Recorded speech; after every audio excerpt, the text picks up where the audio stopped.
In the prior video, I discussed a little bit about ayahuasca and plant medicine, and now I want to take it into a topic more generalized into overall substance abuse. So oftentimes we take substances in order to feel certain things, in order to enter certain states of being. Really, as a path of an alchemist, of an internal alchemist, along the path to mastery, if you really want to be the master of your own energy and the master of your own mental state, one must cultivate the desire to be the creator of their own states, as opposed to relying on external stimuli to achieve a certain feeling or a certain state outcome. There's practices that we teach that can feel like you've had 2-3 cups of coffee right in the morning, right, through breathing exercises.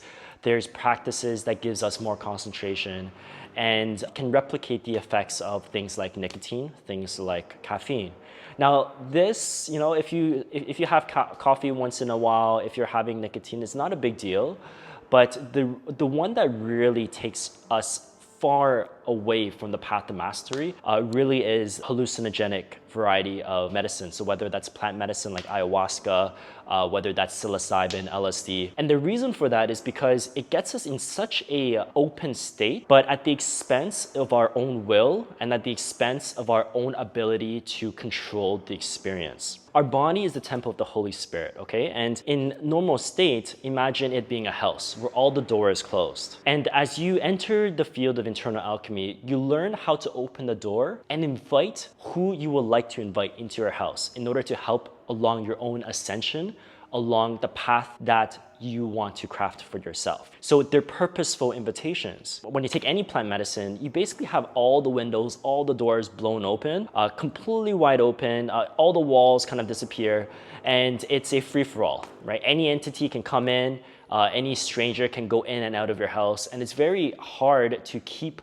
out the entities and the spirits that you don't want around your field. A lot of it is determined by set and setting, but even equally important is the setting internally, right? So if you have trauma and you're releasing that and you're in this like fear frequency, then you're inviting whatever entity that feeds off of these fear. There's a harm that comes to this. And oftentimes, once we get off of the medicine, the hallucinogenics, all of these walls and doors begin to form again, but whoever remains in the house, they remain in the house. And if you're not sensitive, if you're not aware of what's transpired, oftentimes you may carry these entities for the rest of your lives. You may carry these entities for many, many years before you get the proper treatment to release them. And this is especially noticeable whenever you do healing with groups of people. Because guess what? If you are opening up all your doors, maybe some of your trauma, some of your emotional baggage gets released out of your body. In an open space, it can go anywhere. And with enough energy, these negative energy begins to gain its own consciousness, right? They become egregores and parasitical consciousness, right? We call them larvae. And as they have their own consciousness, there's this desire for self-preservation. And if there's another host right beside them that they can go into, they're going to go into this host. And when I do entity extraction work, a lot of times I'm pulling out the entity, and the moment I lose focus and I lose the concentration on this entity, it starts moving on its own, and its sole objective is to get back into another host. So it's very important that you avoid doing these group healing exercises, because the moment your matrix is blasted open, you have no shielding, and all of the crap that other people may release goes back into your body. You may have released some trauma, but then you may have gone 10 other traumas that you don't even know or have any karmic affiliation with. So food for thought, if you feel like you've dabbled into this and you've gone the negative consequences of this, please inform us. A part of our work is entity extraction.